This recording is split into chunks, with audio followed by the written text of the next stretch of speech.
And it's good morning. Well, yeah, it is morning because you're not in It's Atlanta. morning. Yes, it's morning. Good morning, Miss Danny White. How are you doing today? I am good. How are you? I am good. All right, so let's get started, shall we? Okay, so this is Swag Her Magazine, and we're here with the lovely Miss Danny White. First thing in the morning because you're not in Atlanta. So can you tell us a little bit about yourself, Miss White? Yes, my name is Danny White. I own a digital marketing agency called DW Creative Consulting Agency here in Frisco, Texas, which is outside of Dallas. Okay. I've been in marketing for the last 12 years. Started out in B2B, moved a little bit into B2C, moved back to B2B, and just kind of doing all types of marketing.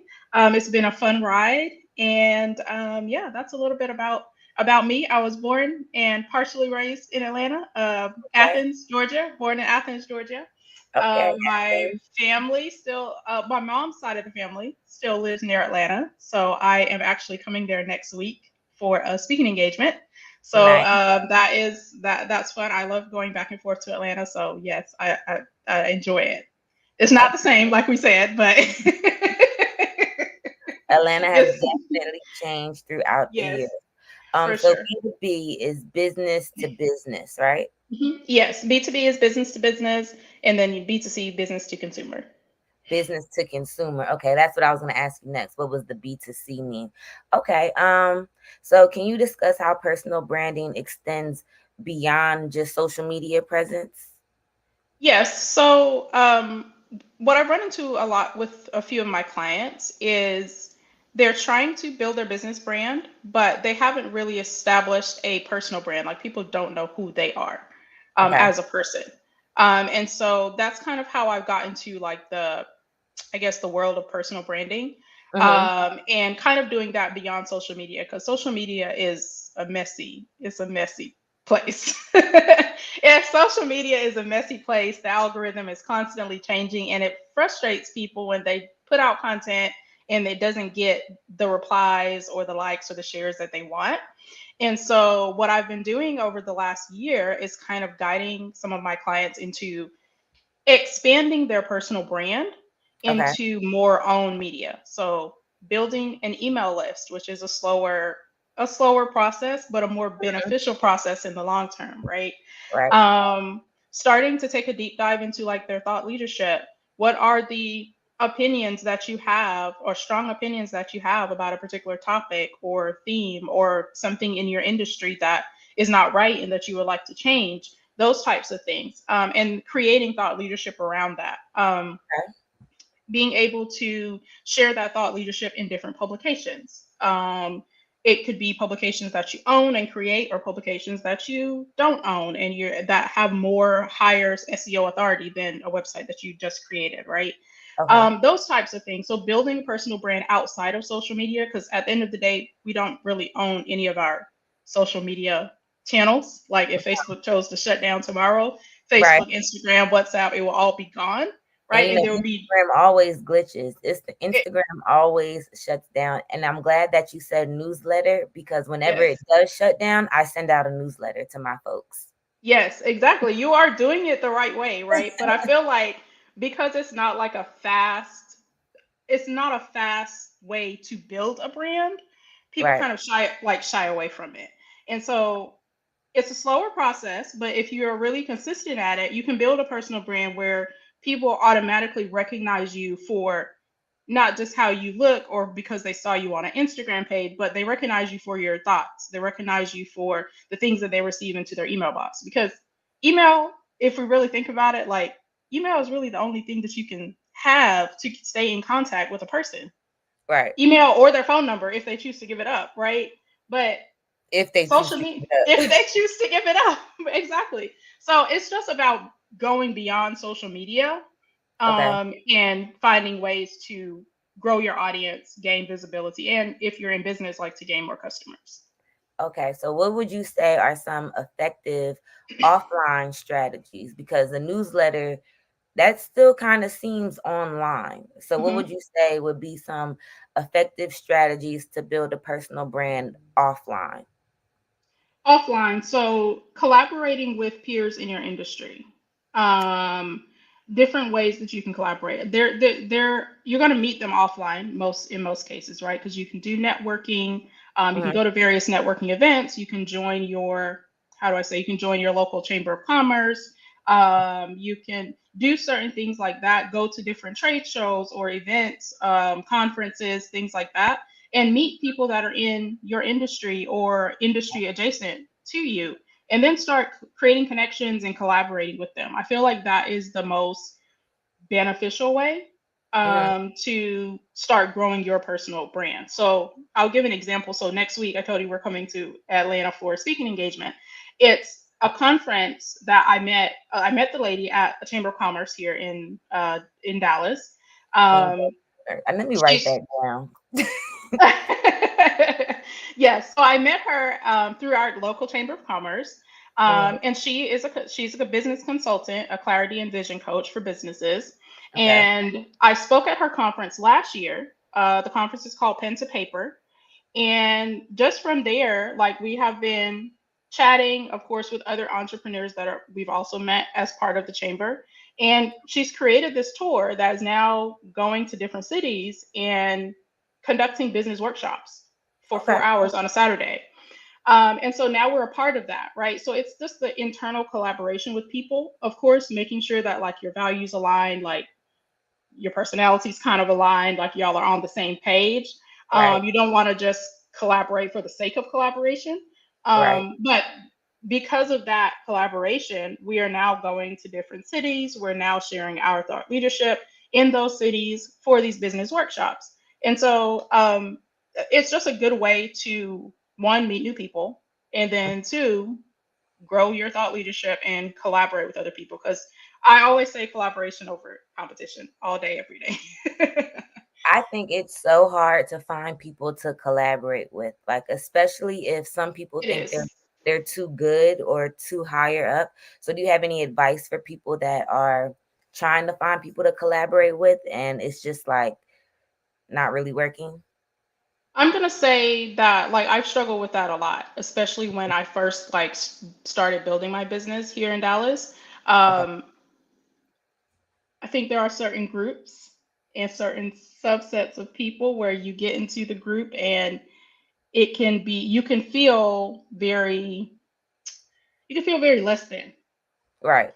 right? Like you might not look the part, you might not dress the part, you might not have all the bells and whistles or whatever, you might not drive the car, you might not live, they can start making you feel like you're less than they are. I would Right. say remove yourself from those groups entirely. Look Okay. for be discerning and look for the people that are aligned to the way that you think and your values. And Okay. I feel like it's not so much as looking for them as they will come to you. The more you show up and the more you are yourself, like you're not trying to be nobody else but yourself, I feel Hmm. like those people will slowly start to align to you. Now, it's not going to be no whole lot of people, but it's not going to be no whole lot of people. But one by one, you will start to see the right people fall into the right spots in your business or in your life. And those are your people. Okay. That's really the best advice I can give because I haven't come up with a strategy yet around that. I don't have I don't have no Okay. Well, that yeah was good advice. yeah. So some more advice. So what would you tell someone that is starting their personal brand just now? And like, without them relying heavily on social media because everybody thinks Instagram, Instagram, Instagram. But Hmm. there's way more out there than Instagram. Yeah. Um, I would tell them to start with their story and Okay. start with their like formulate an opinion around something. So let's say, I'll use myself as an example. So Okay. I've been in marketing for forever, right? Hmm. One of the strong opinions that I have is if you don't come to me and say that you want to run paid ads if you have not done the work to build a brand first, because you're really just going to waste money on Right. platforms and people who don't know you, right? They don't know you and they don't care to know you because you've not taken the time to build that up. So the first thing I would say is take a deep dive and develop your story. Like develop a story that you want it to be known for, and then two, build out content. Like build out content, which is something that people do not want to do. Like it's the hardest thing for me to get clients to just be like one piece of content a week. That's it. And Just that's not a lot. it's not a lot. And the reason it's not a lot is because if you take that one piece of content, so this interview right here, Hmm. I'm going to take this interview and I'm Okay. going to chop it up and it's going to be like six pieces of content for me. Okay. So So, explain it to us. So how is where are you gonna put it? Explain the six pieces. How you show us? Tell us what you're yes. gonna do. Break it Okay, down. so I'll take this interview as an example. So I'm going to create a story around this for my newsletter. This Okay. interview will be in the newsletter and I'm just going to create copy around it. Then I'm going to take that long form piece of copy, I'm going to create a newsletter, a different type of newsletter on LinkedIn because LinkedIn is more B2B focused and that's where a lot of my clients come from. Okay. So LinkedIn newsletter, I'm going to create content. Then I'm Mhm. going to chop the video up. So like take 60-second clips. I'm going to Mhm. put it on YouTube Shorts because Okay. YouTube Shorts is that 60-second, very like a quick synopsis or quick snapshot of like how people can get to know you, right? Okay. Just from like hearing 60 seconds of your voice or what you're talking about. And then Mhm. I'm going to take that same interview and put it on my podcast with an introduction. I was on this live interview with Sydney. Take a listen to what we talked about. And then it's going to go into all of the podcast networks. So you're not creating different pieces of content. You're Right. just taking one core piece of content and repurposing it into different formats.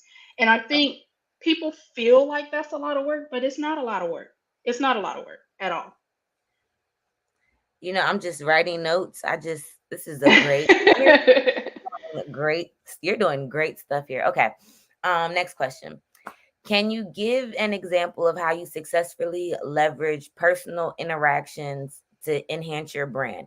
Now, mind you, I know you talked about your the conference that you have coming up in Atlanta, Hmm. but has Hmm. there been any other times that this has happened that you just showed up and showed out and just made interactions just like that? Um, Most of it has been from personal networking and content creation. Okay. That's what I would say. So on LinkedIn, for example, I write a lot of content on LinkedIn and I Mhm. get a lot of feedback and a lot of DMs from that content. And sometimes those turn into clients, sometimes those turn into referrals. Okay. Sometimes those turn into I'm going to be in XYZ city. So last week I was in Los Angeles and I met with one of the people that I had met at a previous conference, right? And we went out for dinner. Um, it's more about the relationship building than Okay. it is like a direct goal. Like, oh, I'm going to turn these 20 people into clients. It's not about that necessarily. It's more about the relationship building and seeing how we can be mutually beneficial to each other. Okay. That's just one way. Another way is, of course, like I said, the local chamber and going to specific networking events. So let me say one thing about networking. Tell I them. think Tell them I because think that there ooh. are serial networkers, Mhm. and you have to be careful when you're going into these different spaces because not every networking event is for you. Not every networking event is something that you need to be a part of, right? Right. And I think that's why sometimes people get exhausted by networking because you're not going to the right ones. You just go into the ones you see on Eventbrite and then Facebook and all the groups that you're in and all them stuff. You have to be discerning about the networking events you go to, right? So that's one thing that I have learned over the years. Don't You ain't got to go to all these networking events. It's okay. You going I your people gonna find you. You can sit this one out. You don't have to go to that one. You You can don't just have to go to, yeah, no. So I do go to certain networking events. I do go to certain conferences, and I met a good number of people through these events and being part of the local chamber, being part of local groups that are mutually beneficial. Um, that's where I've met a good number of people that have been either collaborative opportunities or clients or just people to talk about business with. Like oh, sometimes that's what you need. You just need peer groups, right? yeah, you Um, just so need yeah, some entrepreneurs to talk to you to let you know that you're doing right. You're on the right exactly. track. Okay, breathe. Yes, for sure. Yes, yes, absolutely. And then lastly, how do you envision the evolution? of personal branding for the next 5 to 10 years? And what role do you think non-digital platforms will play in this evolution? Because how social media is right now is not how it was 10 years ago. Even the icon for Instagram changed. Hmm. So how do you think that everything will be in the next 5 to 10 years? Personal branding, social medias, things like that. I honestly think that in the next 5 to 10 years, a lot of social media will be more decentralized. Hmm. The algorithm will not be what it is today, Of course. and will be the people that are using artificial intelligence, machine learning to drive their data and to Hmm. create content that resonates with specific targeted audiences. I feel like that's where like all of social media and like this whole digital world is like going, We didn't right? even get into AI. How do you feel about AI? I love AI in the base form. I Okay. think that in the base form, I love AI. I think that the advancements of AI, Hmm. like you could, over time, you probably will not call any business and talk to a real person. No. Mm-mm. Everything will be driven by AI, human based AI Hmm. avatars. People like those person, you won't be able to differentiate between a real person and an AI person. I think in 5 years, In that's where five we're heading. years. That's where we're Yes. heading? Mm-mm. Okay. You like, and so even let's talk about So like, robot operators in the next 5 years. yeah. Okay. You said it. See, Y'all, because let's talk about Danny companies White though. said it first. Let's talk about companies. So like all of these companies that have like these very large call centers Hmm. where people are just on the phone taking support calls or tech calls or whatever. Those are going to be obsolete in the next 5 years. Because the thing is, we don't have to deal with a person not coming to work on a certain day because they're sick. Because we can go train an avatar that looks like you, talks like you, acts like you to be you for not just 8 hours a day, for 12 hours a day, 16 hours a day. We can now be a 24-hour support center. Okay. So that is where I feel like business as a whole is Hmm. going. Now, I feel like AI is just like a whole another another conversation. Right. And I have a book for marketers. I have a book for marketers. I don't know if you can see it. Yeah. Put it in a little, Uh, open it a little more. Yep. Okay. Chat yeah, GP for content marketing success. Where can we get yeah. this book? So it's on Amazon and all the places, Barnes and Noble, Apple. It's the ebook as well. But I wrote this book last year because when ChatGPT came out at the like end of 2022, beginning of 2023, like people were freaking out. A lot of my clients were also freaking out. Like, do I like how do I use this? How do I do like prompt engineering? How do I like am I supposed to use this? Do I need to do like it was just a lot of questions that were coming my way. So I'm like, I'm gonna put this in a book because this is what we know right now. Hmm. And the thing that people don't get is that you need to know how to talk to the machine. For sure. You have to ask specific, very Yes. specific questions. Yes. And that is called that's prompt engineering, right? And Okay. prompt engineering is a multi six figure job in a large corporation just to sit and create prompts that will give you the right output from an AI driven platform, right? Hmm. And so people didn't know how to do that. Like they were freaking out because if they weren't getting the output that they like, let's say ChatGPT, they weren't getting the output that they wanted. I'm like, you're not inputting the right information. And That's how. listen, I know exactly what you're talking about because I'm like, I need a newsletter and a title for this, and it's like I don't know how to do that. Or Exactly. Yeah. So even that, like, it has advanced for in the last 18 months, right? Like, I think now almost ChatGPT 5 is about to come out, right? Mhm. So I am all for AI and technology. My background was in marketing and technology, so like that, I'm all for anything that is going to be efficient. Okay, And I think that people who choose to learn these technologies are the ones that are not going to be left behind. I think if you're seriously. afraid of it, if you are like, oh my God, it's going to take my job, it's it's going to put me out of business. If you're like taking that mentality, that it's very much fear-based mentality, you're probably And going to be that's what's left gonna behind. happen. Yeah. Yeah. Okay. Because you can't be negative. You got to embrace the new. Yeah. You have to embrace the new, learn it. It's not going anywhere. So, yeah. So, Miss White, that concludes our interview. Can you tell everybody where they can find you, social media, Amazon, YouTube, things like that? Because I'm for sure gonna sign up for your newsletter. Yes, I appreciate that. So, you can listen to my podcast. It's called hashtagsandhabits.com. That's the podcast website. All of my links are there. All of my social media links are there. I'm on Instagram, Facebook, LinkedIn, TikTok, and YouTube. They're all at that podcast name. My personal Instagram and Facebook is M Danny White, like kind of like it's spelled with the M in front of it. That's my first name. Okay. And podcast newsletters also there. It's hashtagsandhabits.beehive.com. Everyone can subscribe there, and I'm happy to share like my thoughts with you. All right. Thank you so much, Miss White. I really appreciated your time today. This was a great interview. I feel like I learned a lot. People in the comments, y'all should have learned a lot too. Thank you. This was really fun. I really appreciate it. All right. Thank you so much. Hold on. Don't hang up just yet. Okay.